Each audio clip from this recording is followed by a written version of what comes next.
In an era of industrial war, what purpose could be found in the ways of medieval chivalry? And in the world of the machine gun, what purpose could mounted cavalry serve? These tragic images have often decorated our screens and our minds. Rows and rows of gallant young horsemen charging headlong into certain death, ordered to the slaughter by stubborn, cruel, aristocratic generals with outdated ideals of glory in their minds. Men who refused to adapt, to acknowledge that the realities of warfare had changed, and they had left no room for these antiquated ideals of what war used to be. Such is the popular conception of the mounted arm during the First World War, and yet nothing could be further from the truth.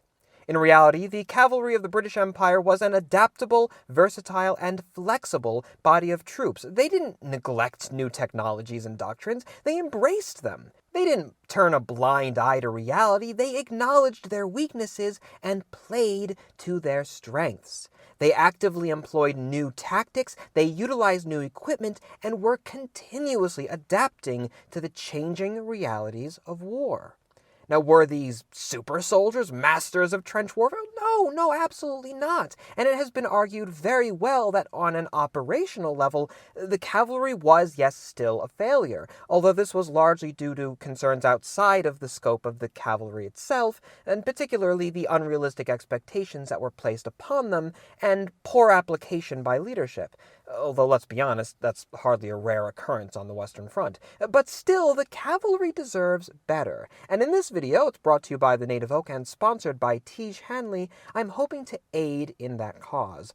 First, by discussing the nature of the Empire's cavalry during the First World War, and how it wasn't just a bunch of dandies charging suicidally into machine guns.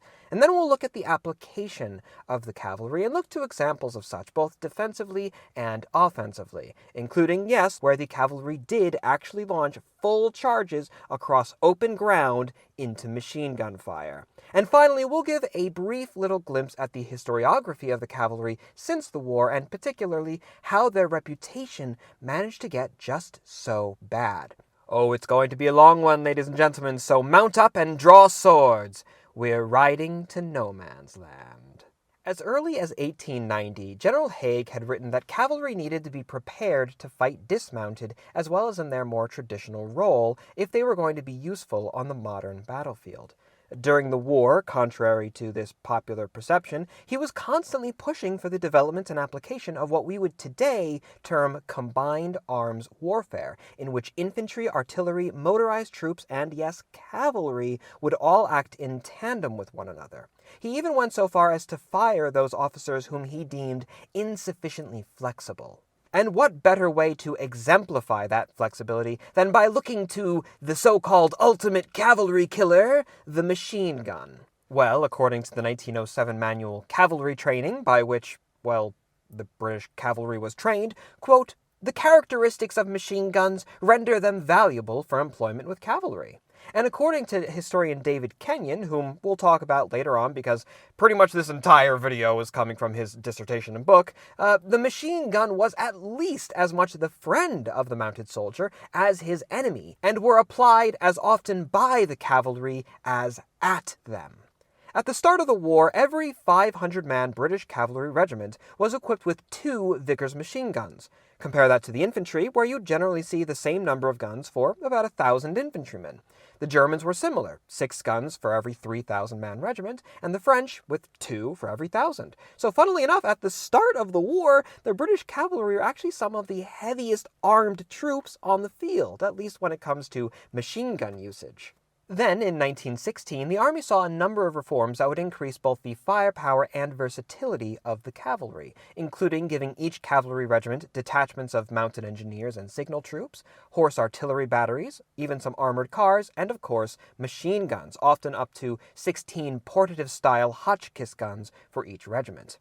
Now, cavalry formations may talk an awful lot about their lancers and hussars, but in reality, they're a lot larger and more complicated than that. A great example of this would be the 2nd Indian Division at the Battle of Byzantium Ridge, and this is a good place to offer that customary warning. I'm going to probably be mispronouncing a lot of names here, French and otherwise, so just be warned for that. But in any case, the Battle of Byzantium Ridge, the 14th of July, 1916, a part of the Battle of the Somme.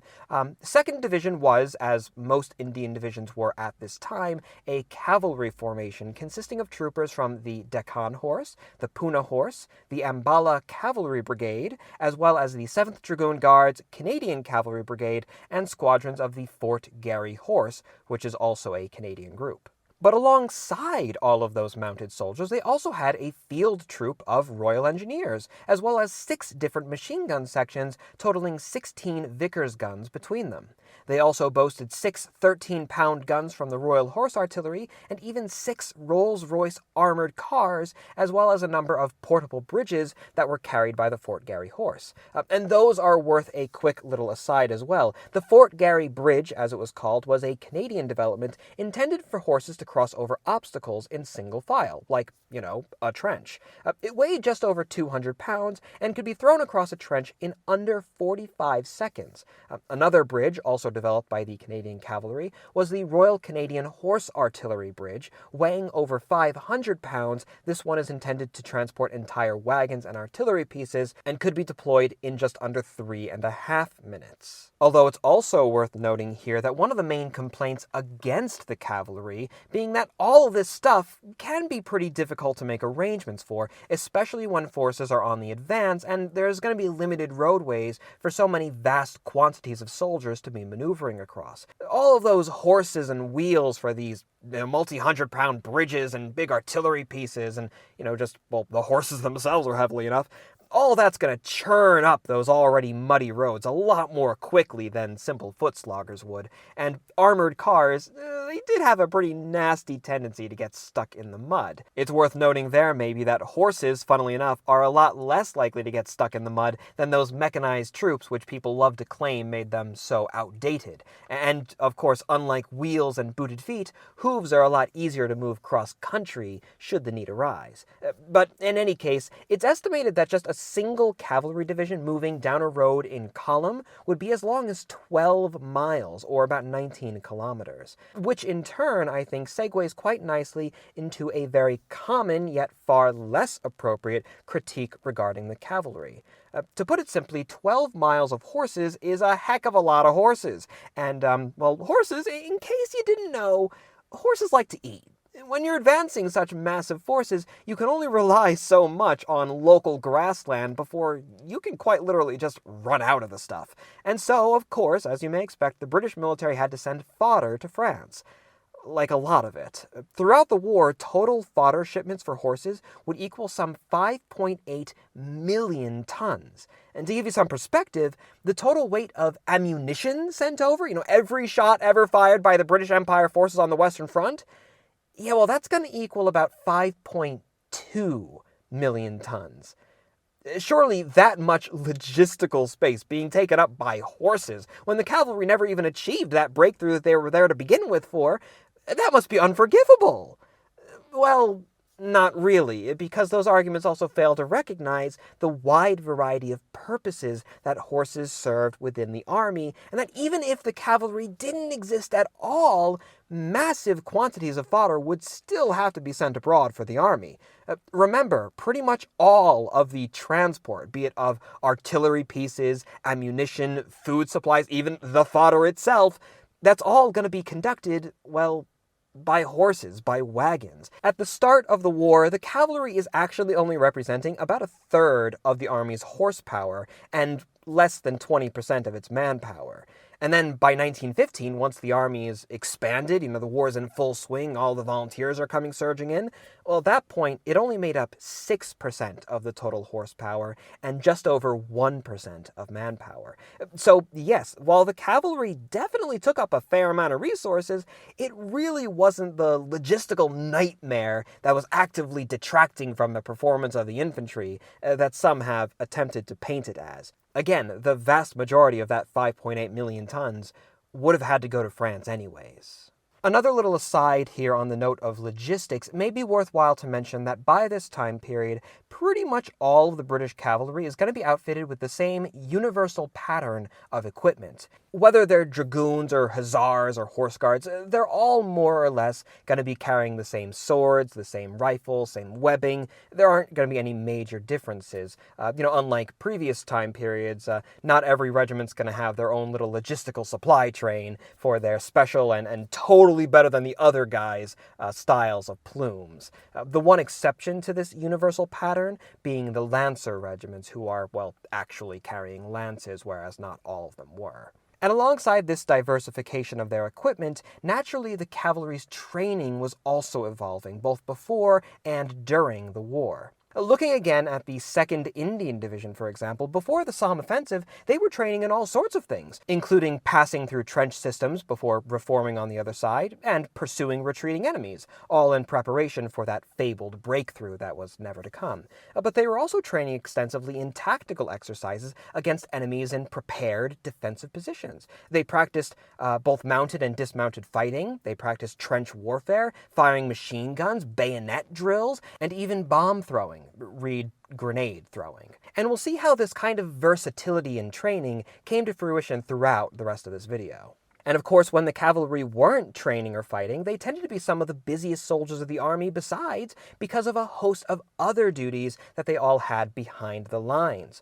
These included police work, escort duties, both of higher up officers and of prisoners on the other side, and even of traffic control. Like I said, moving hundreds of thousands, even millions of men and supplies along these narrow and often poorly conditioned roads is a pretty tricky business. Mounted men, as it turns out, can really help to facilitate that chaos. So traffic control is a pretty important duty for the cavalry. But in any case, much like armored cars and tanks, I feel like we are getting a little bit bogged down here and away from our primary objective.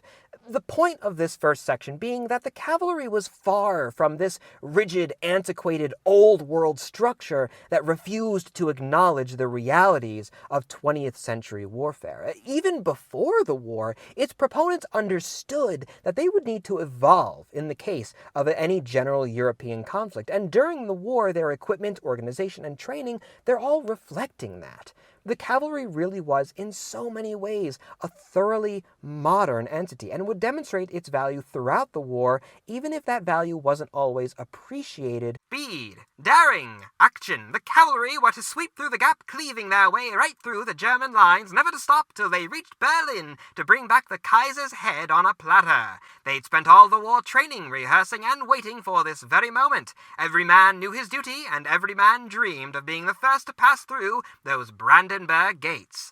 But hold there, it's a long, long way to Berlin, little trooper, filled with dusty roads, rainy night, and of course plenty of rusty wire along the way. Why, by the time you reach the city, you'll look a right mess. And what sort of impression would that make for the pictures, eh? Well, no fret, little trooper, because there's a solution to your little problem. Introducing Tige Hanley. Skincare that's simple, affordable, and effective.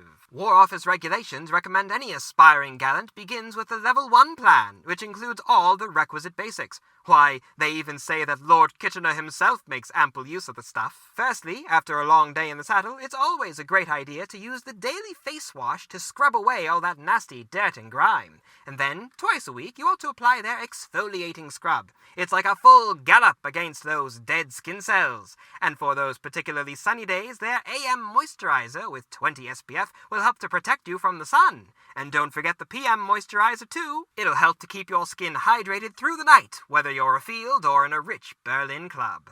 Now, if all that sounds intimidating, well, don't be, because Tige Hanley products all come with these delightful little instruction cards, and the timing for each product is right there on the tube. It's so easy even a hussar could follow the routine. And remember, extensive testing by the War Office confirms that any trooper with fresh, healthy-looking skin is a more confident trooper. And we all know that confidence is key to success on the battlefields of France and of Paris both. Nor have our allies and other hands across the seas neglected their skincare either, as Tiege Hanley has over 5,000 five-star reviews the world over. So, little trooper, before you rush off to glory and the big push and show 'em what for, ride on down to that link in the description below, where you'll receive 30% off your first order and one free gift.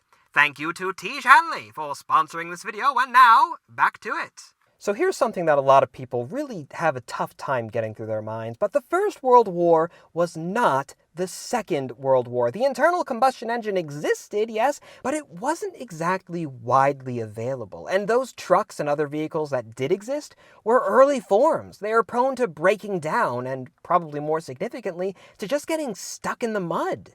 The kinds of large, rapidly moving, armored, mechanized troops that we're going to see in later time periods, that's a fantasy at this time. The closest you can get to that kind of thing, realistically not counting the cavalry, it'd probably be bicycle troops. Not to discount them, of course, bicycle troops are also really cool, but it's hardly a tank. So if the army is engaged along a wide front, and the Germans do manage to get a breakthrough at some points in the line, well, what are you going to do? You can't send in tanks. It would take them ages if they even get there at all, and it could take hours or even days if you're going to try and march fresh infantry forces into position to actually plug that hole. And of course, the entire time that they're trying to get there, however long it takes them, those infantrymen are going to be tiring themselves out on those forced marches. And meanwhile, while all that's happening, the Germans, nice and fresh, they're outflanking your position. They're rolling up your flanks, collapsing the line, and causing chaos. What you do is you send in the cavalry. Rapid-moving troops who are fully equipped with machine guns and artillery, bridges, engineers, many of whom have been on service since the very start of the war. They can move in, hit the enemy that's probably already out of position, they hit him fast and hard, they bite down, hold a position, and then wait for the infantry to come up and secure it. This method of using the cavalry for rapid deployment defensive operations would come to be referred to as fire brigading. Now, it's a different army, but just a great example to get some numbers in your head. In May of 1918, the French 2nd Cavalry Corps was able to cover 135 miles in only 3 days' time to cover a gap in their lines. That's an average of 45 miles a day, at least twice, what infantry could do in the best of conditions, while probably still being left totally ragged by the end of that. I mean, 20 miles a day is a long way to march, especially if you have to fight at the end of it. Another great example, although again, please forgive me for its horrible Frenchness, would be Sourdet's Corps. As early as 1914, these guys were being able to rapidly cross some 108 miles during a snowstorm to conduct reconnaissance in Belgium during Operation Alberic. Again, the really big advantage of cavalry in this case is their flexibility. No matter what, even if the road is muddy and rough, these guys are the fastest units available to you. I mean, heck, if the road is muddy and rough, they could be the only units available to you reliably. When the cavalry do arrive, they can scout out the battlefield a lot faster than any infantry can, and they can determine the best course of action, whether that's fighting mounted, dismounted, or any combination thereof, which we'll get to some great examples when we discuss the cavalry on the offensive later on. And probably the single most important moment in the war that they were able to use this fire brigade technique was during the German Spring Offensive, aka the Kaiserschlacht. The Germans' last-ditch, full-force, big push against the Entente lines using all those soldiers that were freed up from the Eastern Front once Russia surrendered. This is them trying to break the Allied back before they completely collapse as a society back home and before American soldiers arrive in to reinforce the Allied lines as well. It actually did really well early on too, and it did threaten to collapse the Allied lines entirely, although ultimately it lost steam and did grind to a halt, as so many First World War offensives did, thus leaving the Germans exposed to the 100 Days Offensive, or the 100 Days Campaign, and their ultimate defeat. Now, funnily enough, this offensive actually came at a time when the majority of British Empire cavalry were acting as dismounted troops, with their horses too far away from them to actually be of any use. Why? Well, it's complicated. There's a lot of politics, a lot of public opinion, a lot of anger at the cavalry for largely illegitimate reasons.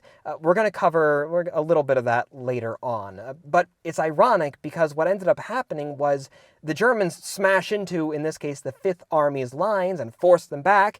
They end up fighting a run-and-gun fight. They're taking up a defensive line, blazing away at the enemy, and then running back again to establish another line, which would have been the literal perfect environment for them to have their horses in, but oh well. Let's go back to David Kenyon, who writes, "Despite the pre-planned dismounting of the majority of the cavalry corps on 21st and 22nd March, it rapidly became obvious that mounted troops were urgently required. Unfortunately, the horses had been moved so far from their regiments that remounting formal units was not possible. And thus, on 23rd March, orders were issued to 2nd and 3rd Cavalry Division's headquarters to form scratch units out of those men available among the horse holders and other rear echelon troops. Each regiment was ordered to find 50 men. This produced a mounted force of about 750. Added to this were 600 infantry. And as no integral machine guns were available, 8 Lewis guns and their crews from No. 13 Balloon Company were added to the force. O Battery Royal Horse Artillery was also found to provide artillery support. The whole was placed under the command of Major General Harmon of the 3rd Cavalry Division, becoming Harmon's detachment." We'll get into an amazing example of what these guys could do later on towards the end of this video. No worries, the grand charge will be happening sooner or later. But it just goes to show you that even when they were just sitting behind the lines, mounted cavalry had an incredibly important role to play. It's just a shame that when the real time came to shine, they were kind of caught with their pants down. Even if they didn't have tactical value on the offensive, which we'll cover later, they were the stopgap. These guys were the failsafe. One of the only ways that you could save yourself if your lines happened to be broken. They were so valuable that an army which was largely getting rid of them by this point kind of had to realize, oh man, we need as many troops on horseback as we can get. And that small, hastily cobbled together force of like 700-something guys, that was one of the things that would ultimately help to save the army from complete disaster. Many, many factors, of course, but they played an important role. Writing of the cavalry's role during the German spring offensive, General Gough would write, "The cavalry had played a great part in the battle. Their mobility and their capacity to cross any country on horses, and therefore to get rapidly from place to place, made them far more powerful than their mere numbers would suggest. Their great value during these 10 days should never be forgotten. Had the Germans been able to make use of cavalry of the same caliber during these events, it's more than probable that the whole course of the battle would have been altered." And now there's an interesting thought. What about the Germans? It's an idea that I've seen touted by Kaiserbues before, that from the very beginning the Germans realized that cavalry would be useless in the war, and they dismounted their troops as a result. Indeed, Ludendorff himself had said that trench warfare offered no scope for cavalry.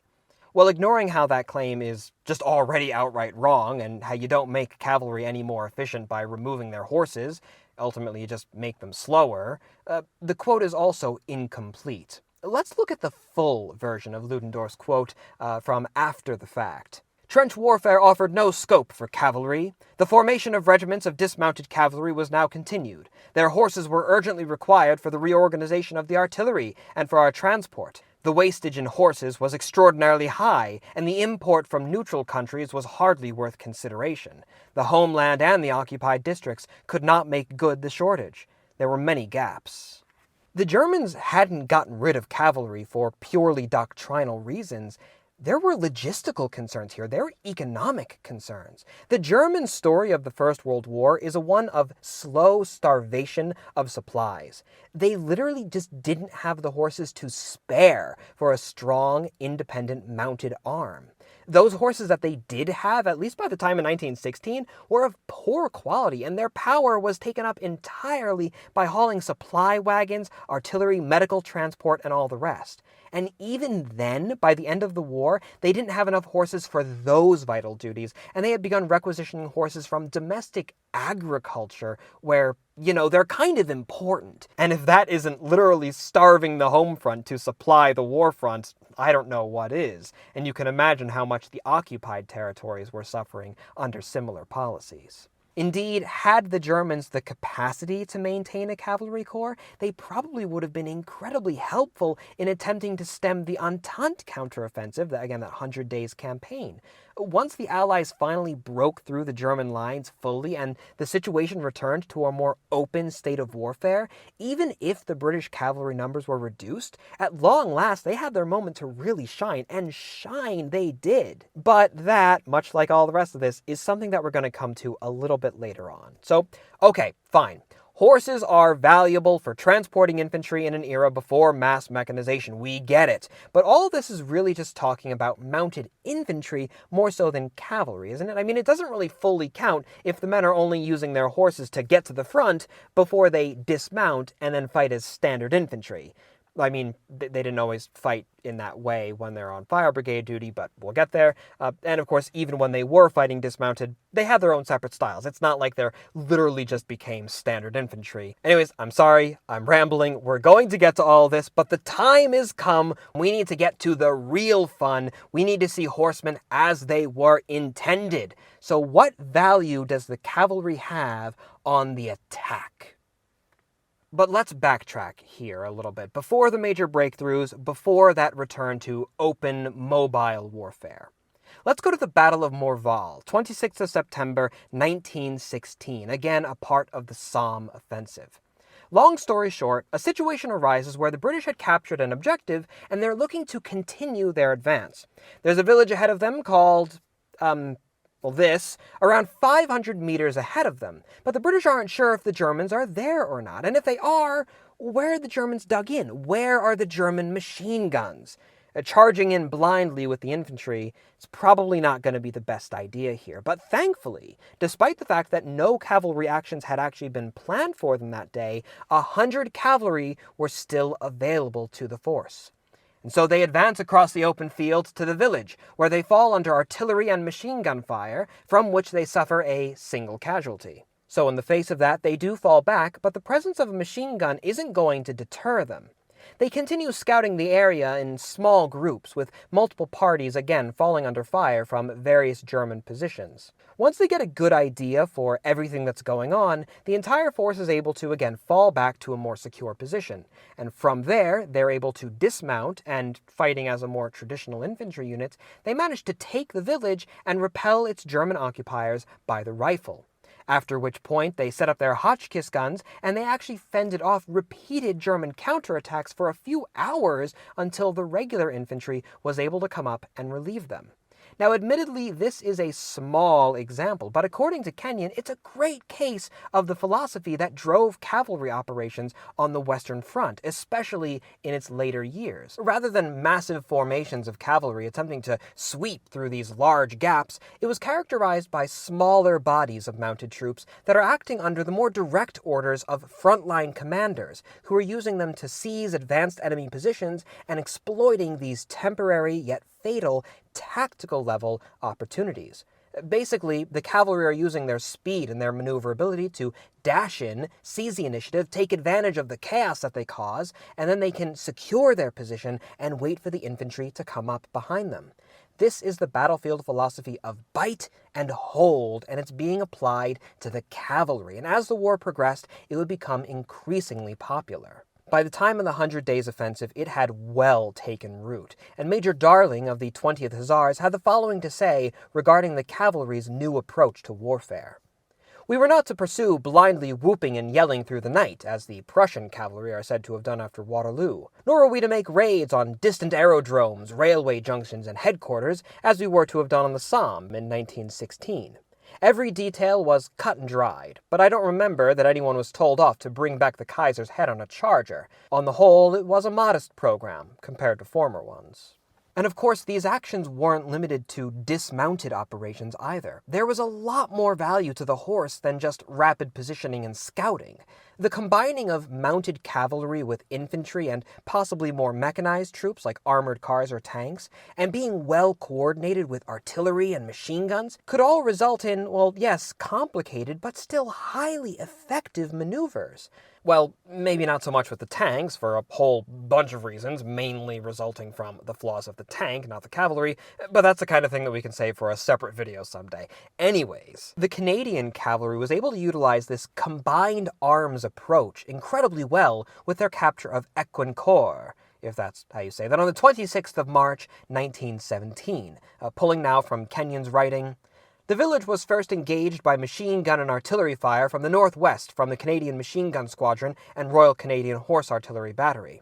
Subsequently, under the cover of this fire, the Fort Garry Horse established dismounted fire positions to the west and north, a squadron on the north side menacing the village particularly vigorously. With the enemy suitably distracted, 2 squadrons of Lord Strathcona's horse were able to gallop the village from the south virtually unmolested. In this sense, the term gallop is referring to charging the horses towards a point, so in this case from one side of the village to the other probably, sort of like washing over it like a wave of steel, rather than charging any specific enemy position.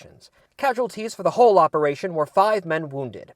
A sketch of this operation, with attack by fire on one flank masking a mounted advance on the other, would bear a striking resemblance to the model for such an attack laid out in Figure 20 of cavalry training, and you can see it there just off to the side. It's maybe a little funny to our modern perspective, but it plays excellently well into how men like Haig saw the battlefield. The modern equipment, the artillery and the machine guns, they're there to provide an assisting role that is enhancing the ability of more traditional arms to meet their objectives. And like Kenyon said, this is a strikingly textbook example of tactics that were outlined before the war even started. Now let's have another example, although this one will be a lot less clean-cut. The Battle of Byzantin Ridge was an earlier engagement than our last example. It was fought in mid-July 1916, again, a Somme battle. And especially for the cavalry, it was, well, honestly, it was kind of a mess. Miscommunications and misunderstandings plagued the army on that day. The cavalry are waiting for the infantry to do one thing before they can advance, but then the infantry are under orders to wait for the cavalry to advance before they themselves do the thing. The infantry are going to see a little bit of cavalry patrols darting around, but then they think that that was the main force that had been beaten back. Meanwhile, orders are all painfully slow to arrive. Basically, it's all that classic nonsense that you've probably come to expect from the Western Front, some of which justified, some of which not, of course, but it did happen. And if you really want to get into like the nitty-gritty, the play-by-play details of who was positioned where and where they were going, what they were supposed to do, all that stuff, and who was at fault for miscommunication, well, again, that Kenyon piece is an amazing place for you to start. Check it out in the description down below. But for our sake, we're going to skip past a lot of that miscommunication. We're going to get into what happened when the cavalry actually did manage to advance, when they actually did receive their orders and things actually happened.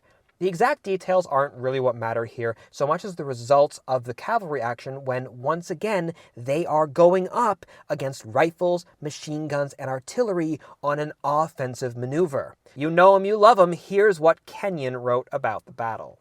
As the cavalry advanced across the broad valley behind the German second line, they were visible to observers on the ridge behind, and to the Germans in Longueval and Delville Wood, as well as to scattered parties of the enemy in the field between. The regiments came under machine gun and rifle fire, but sustained relatively few casualties. The lead squadron of 7th Dragoon Guards came abreast of the eastern side of High Wood at around 8 p.m. Here, a larger concentration of Germans were encountered sheltering in shell holes within a crop of standing corn. The lead squadron under Lieutenant Pope charged these troops, who immediately fled. 16 Germans were ridden down and speared, the leading squadron of all Indian-based regiments being lance-armed, while another 32 were made prisoner. In order to retain contact with the infantry attack, the dragoons then halted and, taking advantage of a bank along the side of the road from the southern corner of High Wood to Longueval, established a defensive line. This position came under machine gun fire from Longueval at around 9 p.m., and the brigade machine guns, being the cavalry machine guns, were pushed out to the right flank to deal with this. The German guns were silenced, but not before one gun horse had been hit. Later on in the same battle, the cavalry had another advance, this time in tandem with the infantry. An eyewitness to this charge would write, quote, "As each squadron cleared the defile, it formed line and advanced at a gallop, in the direction taken by the advanced guard, which lay through a broad belt of standing corn, in which small parts of the enemy lay concealed. Individual Germans now commenced popping up on all sides, throwing up their arms and shouting 'Kamerad!' and not a few, evidently under the impression that no quarter would be given, flung their arms around the horses' necks and begged for mercy, all of which impeded the advance."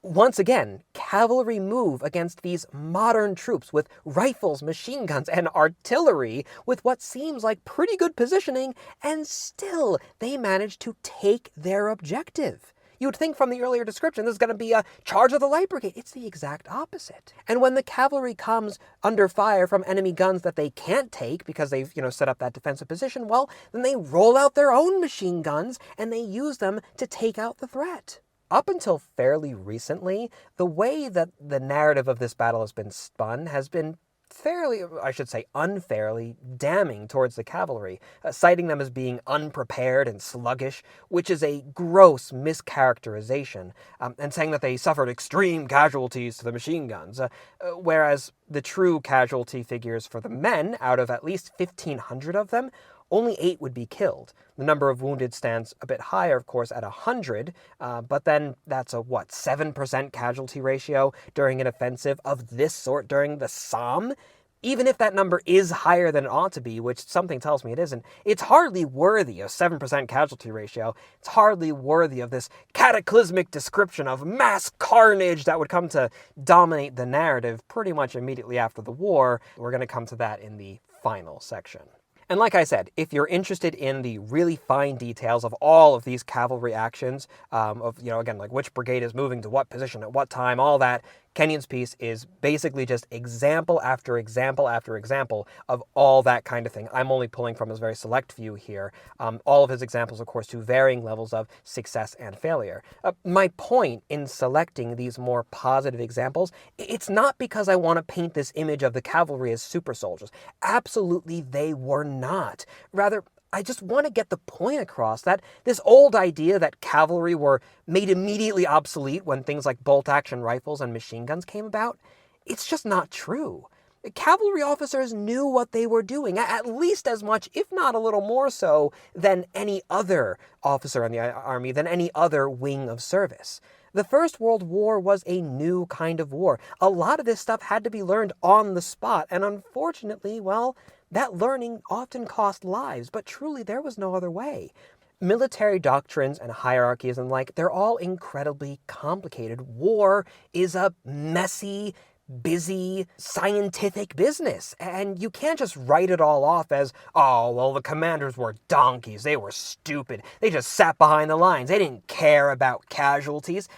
It's ridiculous. It's such a reductionist, silly way to look at things. But even after all that, even if the cavalry was usually acting in tandem with other forces, even if they were regularly applying modern doctrines and modern equipment in combined arms operation, and even if they didn't often launch full charges against open terrain without support against enemy machine guns, well, doesn't all that still mean that it happened on occasion?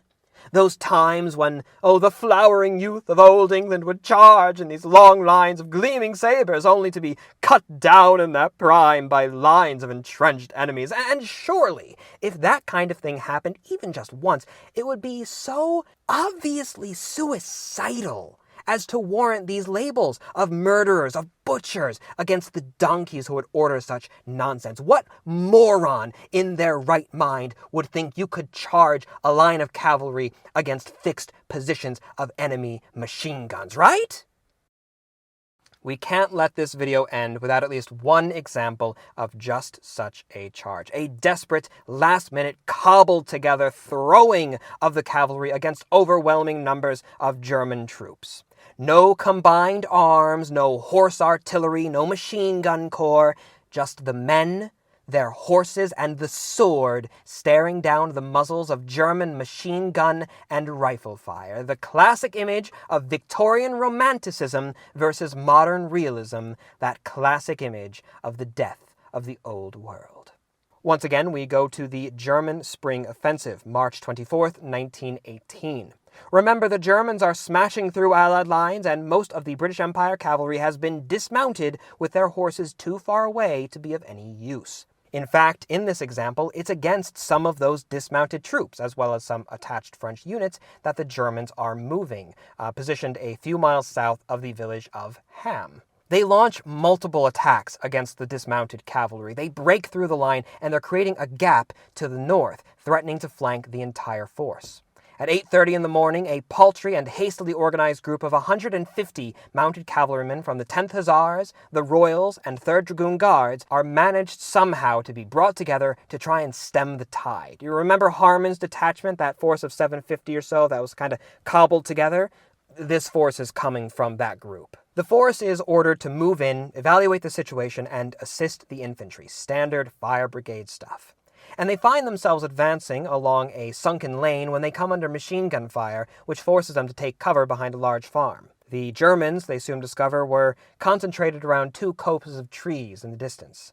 There's 4 machine guns among them at least, and they're firing across open ground from over 1,000 yards away. The cavalry are isolated and they're exposed, and they know what they have to do. With sword alone, they charge. Now let's step back a little bit here and look at some of these numbers. The enemy is 1,000 yards away. That's a little over a half a mile, or about 900 meters. And what does that look like? Well, it's a pretty long way to go if you're being shot at. So the average racehorse, a horse that is better maintained, bred for speed alone rather than strength, and on near perfect ground in perfect conditions, with all of that, the average racehorse is capable of sustaining speeds of around 30 to even 40 miles per hour. Now, I've been told that you might expect a cavalry charge at the upper end of speed to reach around 25, but I don't have any hard set sources for it. So I'm going to be a little generous here, and I'm going to give them a speed of 30 miles per hour. And you'll see, even with that, this is a tricky situation for them. Even over-exaggerating their speed, this is a long way to go while they're coming under fire. Just remember, in real life, the cavalry would actually be a little bit slower than this by, anything from 5 to maybe even like 10 miles per hour, depending on how rough that terrain is. In any case, 30 miles an hour, that's around 52,000 yards per hour, or 880 exactly every minute. So that in turn then gives us a little over a minute for them to cross this overall distance. In real life, it'd realistically, again, be a fair sight longer than that, especially considering how this is over farmland and a good portion of it is going to be all plowed up. But you'll see my point in all this soon enough. So those 150 horsemen are going up against at least, as it said, 4 machine guns. Now, according to the Wikipedia article, at least, the German MG-08 was capable of firing up to 500 rounds a minute on a 250-round belt. Now, of course, there's always going to be problems with that. Guns can jam, they overheat, it takes time to range them in, set elevations, aim, even just replacing the belts, and all the rest. So once again, I'm going to be generous to them, and let's just say that over that minute and 8 seconds, each of those 4 guns is going to be able to fire a single belt. 250 rounds each per machine gun. It's 1,000 bolts altogether. I think that gives them plenty of time to get those rounds off. This is a little over a minute, keep in mind. So against 150 very large targets moving directly at you in a line, each gunner only has to hit his mark 37.5 times, and that's out of 250 tries. And the cavalry, if they manage to do that, is utterly annihilated. To a man, they're done. And of course, we're also not including here that this wasn't just some random isolated force of machine guns. I don't have an exact figure for them, but there's going to be a fair number, like at least probably 200, of riflemen alongside these guys, able to add in their own firepower. How fast they're firing those bolt-action rifles.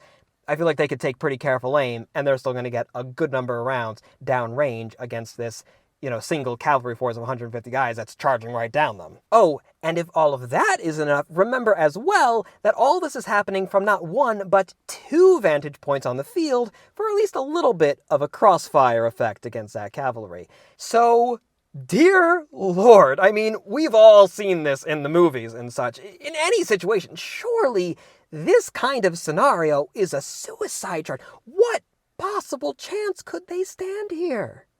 Well, the 3rd Dragoon Guards formed the first wave of the attack, followed by the 10th Hussars, the Royals guarding their flanks in column. They're cheering loudly as they gallop across the field, and before splitting off, with the first line heading east towards one copse, and the other 2 attacking the second, larger position. And both of these attacks managed to reach the German lines. First, the Dragoon Guards, who split off towards the smaller force. When they hit, the Germans break. They flee through the woods, at which points the Guards dismount and pursued them with rifles, capturing at least 12 prisoners.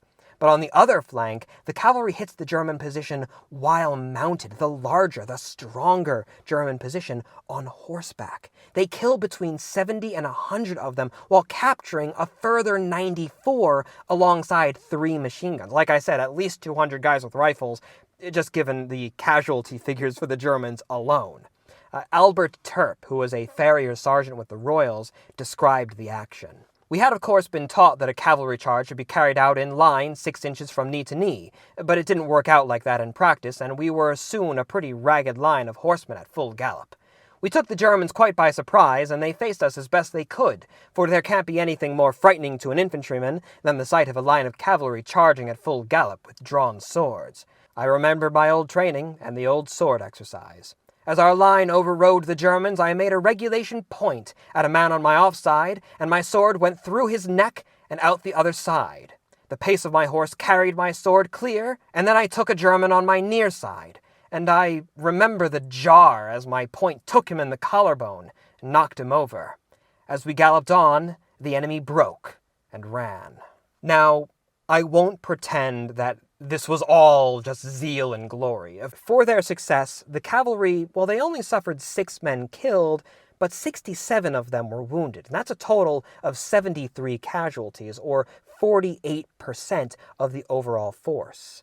And as the battle continued to rage, the Germans would in turn actually retake this position, only for the British to then take it back in turn, all the classic story of that war.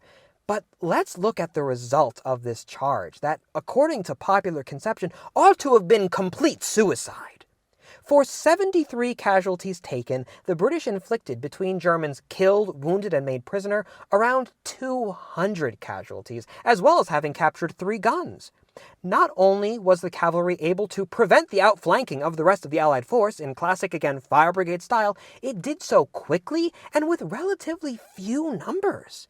To achieve the same advance, I feel like infantry moving across that open ground, they're not only going to require a lot more numbers, a lot more men to make that happen, they're also probably going to require their own heavier equipment like machine guns. And odds are, in doing so, I feel like they'd have suffered even more casualties at the end of the day. Maybe not proportionally, but overall casualties. Especially considering, well, again, that they'd probably need more than just 150 men to do it, which means more targets. Generally speaking, the side that's advancing needs a heck of a lot more, to do the advancing than the side that's defending. So while that 48% is really quite scary, overall, the actual casualties suffered could have been a lot worse. At least that's my take on the situation. Overall, it's a great piece of evidence to support Kenyon's claim when he wrote that episodes of cavalry galloping enemy positions with swords drawn were neither as rare nor as suicidally ineffective as it has suited some critics to assume. And so once again, we return to that classic theme, that writing off the entire practice of keeping these guys around as moronic. It's exceedingly silly at the absolute best, but I've already given you that rant. I feel like I've actually ranted about that a few times across this whole video, so I think for now that it's best to move on. Whether it was on the offensive or on the defensive, whether they're utilizing combined arms tactics, or whether they're just outright charging their enemies with swords and lances, the cavalry of this war was a modern military arm. They may not have ever achieved their core aim, a large-scale breakthrough, but still they proved tactically viable in a wide number of situations, and clearly there were a lot of very forward-thinking, adaptable, and intelligent individuals behind their presence on the modern-day battlefield, even alongside machine guns and modern artillery and the like. Theirs was no more a tragic story of suicidal frontal charges than was any other portion of the army, all of which had plenty of examples of early war misuse and tragic losses as a result before they learned from those mistakes and adapted to them. But all the same, that isn't how we remember the cavalry.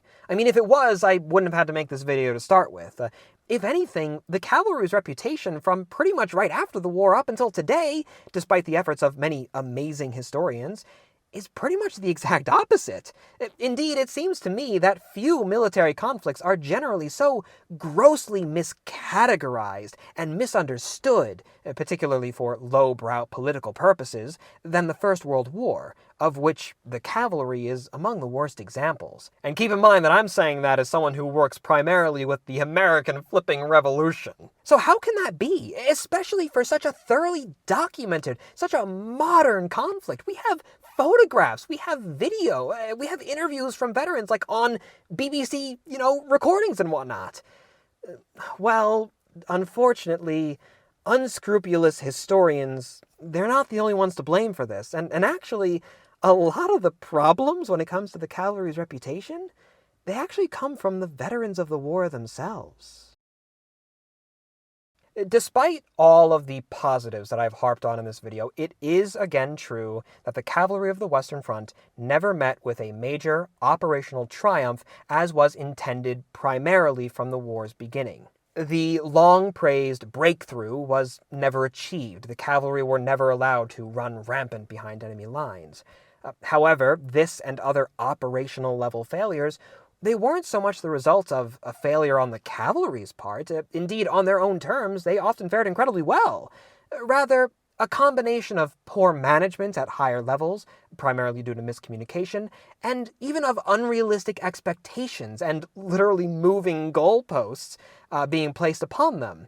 And this was a common problem as well for the infantry and pretty much every military organization throughout the war on the whole. All of those military situations and how complicated they are, alongside various political doings, etc., it all contributed to sort of this air of confusion, and it contributed to a lot of people, especially on the home front, questioning the value of the cavalry at all, even during the conflict. For a good little way of comparison here, think of the scathing critiques that the Royal Navy received after the Battle of Jutland, despite the fact that it was actually a pretty resounding strategic success. Where it really counted, it was a victory. It's just because of tactical errors, because it wasn't a second Trafalgar that, people were expecting, that so many people got up in arms about it and questioned the, abilities of the Navy and such. And that wartime air of questioning was only made way worse after the end of the war. Hindsight is always 20/20 after all, and it's far easier to label individuals that one dislikes as evil morons than it is to actually understand their motives, their intentions. As ever, Kenyon put it so amazingly well when he wrote, "Haig has been subject to years of unjustified vilification because he failed to be prescient enough to discern the roots of Rommel's panzer divisions or Operation Desert Storm in the faltering progress of the Mark I tanks. It was not Haig's concern to explore ideas that might win wars in 20 or 70 years' time. He had to win the war he was fighting then, and with the tools immediately available. In any case, even if Haig had been able to develop in theory a late 20th century style armored warfare doctrine, the tanks at his disposal were simply not up to the job." Basically, throughout the war and afterwards, there was a great deal of questioning and then a great deal of condemning of the cavalry's role and their usefulness. Throw in some politically inspired, unscrupulous historians, individuals using sensationalism to sell their books, and just how miserable the conflict was on the whole without anywhere near so clear a threat to the home isles or a moral cause as, the Second World War had. And, well, what do you know? There we have the framing of the war taking that dastardly form of lions led by donkeys. Regardless of the truth of this stuff, these cultural feelings around historical events, they're going to inform the conversations that we have about those events. And that is something that rings true for all my Rev War folks out there. And oftentimes, these cultural feelings, they can even go so far as to impact the accounts of eyewitnesses themselves. And the further from the event you go, the more time passes, the worse this impact is going to be. Whether it's through poor oral historiography, through its individuals seeking to spice up their own narratives, men looking back on their experiences with some spite maybe, or even, perhaps most commonly of all, men just simply misremembering after so many years of hearing these false narratives repeated over and over again and being laid over top of their genuine memories. what basically results from this is that an awful lot of the actual accounts of cavalry actions from the men who were at least purportedly there, they simply can't be trusted. And that's why Kenyon had to rely so much on accounts from immediately before, during, and again, like immediately after those actions, rather than anything that's coming well after the fact in veterans' interviews and such. And so many of these examples that some historians will hold up as these romantic, poetic, tragic examples of just how stupid an idea cavalry was, well, they're just so plainly, painfully, obviously wrong once they go up against even just a little bit of well-informed examination, the likes of which Kenyon is able to deliver in such delicious droves. For example, here's an example he gives regarding the Battle of Bezenton Ridge. Remember we talked about that one back up in the combined arms section of the video? Not too many casualties, they used their machine guns to fight the other guys. Oh yeah, all that fun stuff. Well, here's what one eyewitness had to say. An artillery observer with the 33rd Division allegedly observed the cavalry attack on High Wood. It was an incredible sight, an unbelievable sight.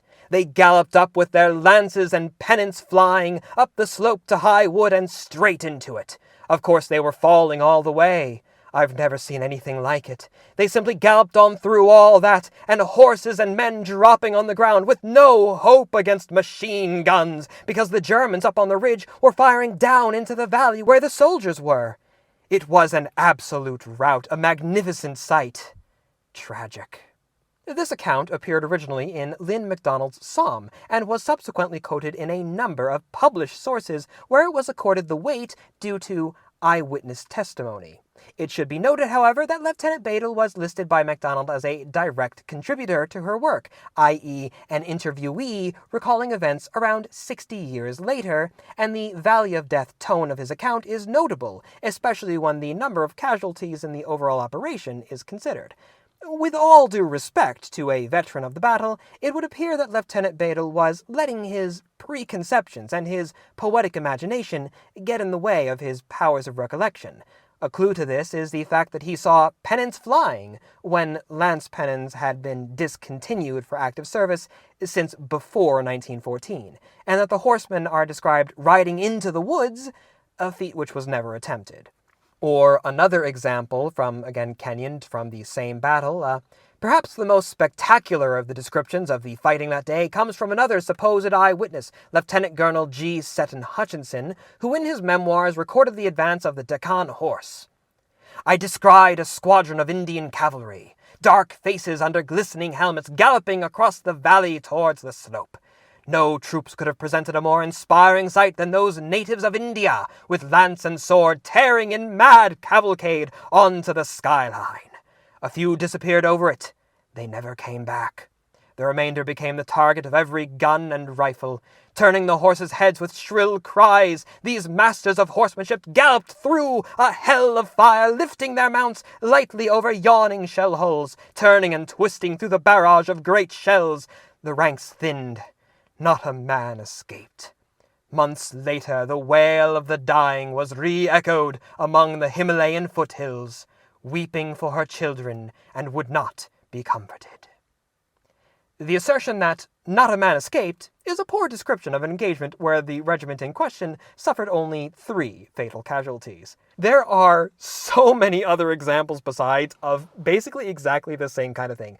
Goalposts are moving, memories are corrupted by culture, and historians are quick to quote and requote without bothering to really delve into whether the veterans' accounts are accurate, because, well, I mean, everyone knows how outdated cavalry was, right? Besides, lines of horses running in against machine guns, oh, don't be ridiculous! That would never work!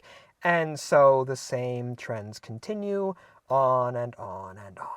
And here's the real kicker. For all of you who managed to actually stick around this long into the video, let's look down below, see if any of the commenters are quoting one of those accounts to me as proof of how terribly wrong and stupid I am, because they didn't actually watch this entire video. I think that there's a pretty fair chance that at least 1 or 2 people will do that. But if they do, just play nice, okay? Don't embarrass me. Play nice. Now, obviously, there is a lot more that goes into all of this question of historical memory and historiography and such. We can't only blame poor memories for the death of cavalry's reputation, as it were, but suffice to say that just because you hear it from the mouth of someone who was there doesn't mean that you can take it as absolute fact. And as ever, if you want to read more about all of this, then you can follow that link in the description to Kenyon's full work. But this video has already gone on for well long enough, as you can tell, and that's a whole other category that's probably best that we not delve any deeper into, as I have neither the time nor the research to really do it justice. So after everything that's been said here today, at long last we are able to come to our conclusion. By no measure was cavalry an outdated military arm by or during the First World War. Its leaders were neither blind aristocrats nor idealists, but highly practical individuals who emphasized flexibility and adaptability. They chose their ground well and played to the advantages of their arm while understanding and accommodating, at least where possible, for its weaknesses. Cavalrymen were just as capable of fighting dismounted as they were on horseback, and their doctrines had evolved even before the war to understand the implications of things like the machine gun, which they themselves made ample use of in combined arms tactics alongside other technologies such as mobile trench bridges and modern horse artillery. There were even attempts to use cavalry in conjunction with armored cars and tanks, although many of these attempts were flawed at best, but that was largely due to problems with the newer technology, not the older technology. In an era before the mass deployment of mechanized troops, mounted cavalry were some of the fastest and most reliable troops available to plug gaps in one's defensive line, not only getting the men there quickly, but in a state of readiness where they might dismount and fight as traditional infantry, charge in as cavalry, or, more commonly, a combination thereof. On the offensive as well, cavalry could use their speed and maneuverability to scout out enemy positions quickly and take advantage of small, tactical-level opportunities as they arose on the battlefield.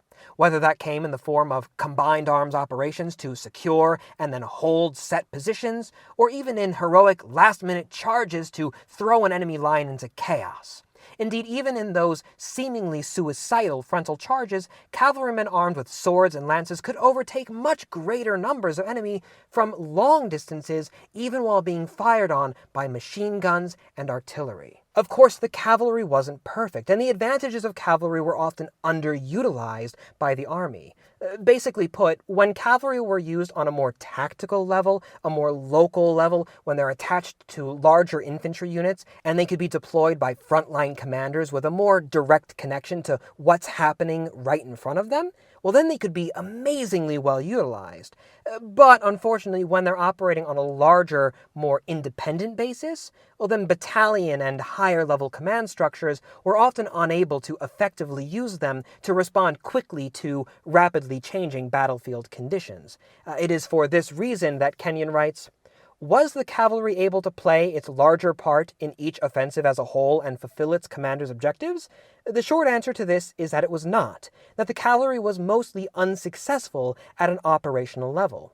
However, it is one of the contentions of this study that this failure was not inevitable and intrinsic to the cavalry as an arm, but was the result of a combination of factors which do not relate to the troops themselves, but to their commanders." To see the value of the cavalry, even up to the very end, ultimately I think you need to look no further than the cavalry's actions once that breakthrough finally did arrive, when the Entente broke the Germans during the 100 Days campaign.